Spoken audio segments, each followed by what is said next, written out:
اور یہاں آپ کو آگاہ کرتے چلیں کہ IMF نے اسٹاف سطح معاہدے کو رہ جانے والے شرائط پر عمل درآمد سے مشروط کر دیا ہے۔ مزید جانتے ہیں ڈان نیوز کے نمائندے طاہر شیرانی سے۔ طاہر بتائیے گا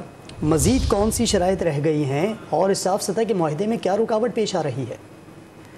دیکھیں، پاکستان نوے جائزے کے تحت بجلی اور گیس کی قیمتوں میں اضافہ اور شرح سود میں اضافے سمیت جو بجلی کی قیمت میں سرچارج ہے اس پر شرائط ہے وہ عمل درآمد کر چکا ہے،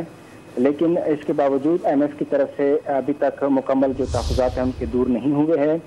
اور تھوڑی دیر پہلے IMF کے جو نمائندہ ہے پاکستان میں، انہوں نے ڈان نیوز سے یہ گفتگو کی ہے اور انہوں نے یہ بتایا ہے کہ کچھ نکات پر عمل درآمد ہونا ہے اور اس کے بعد ہی اسٹاف سطح کا معاہدہ کیا جائے گا۔ واضح طور پر یہ کہا گیا ہے کہ جو پوائنٹس رہ گئے ہیں ان پر عمل درآمد ہوگا اور اس کے بعد ہی نوے جائزے کے تحت جو معاہدہ ہے اس پر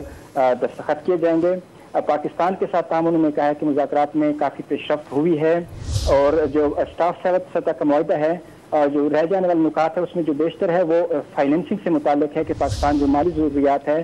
5 سے 7 ارب ڈالر کے وہ کس طرح پورا کرے گا۔ جو پاکستان کی جانب سے یقین دہانی کرائی گئی تھی کہ جو دوست ممالک ہیں سعودی عرب، UAE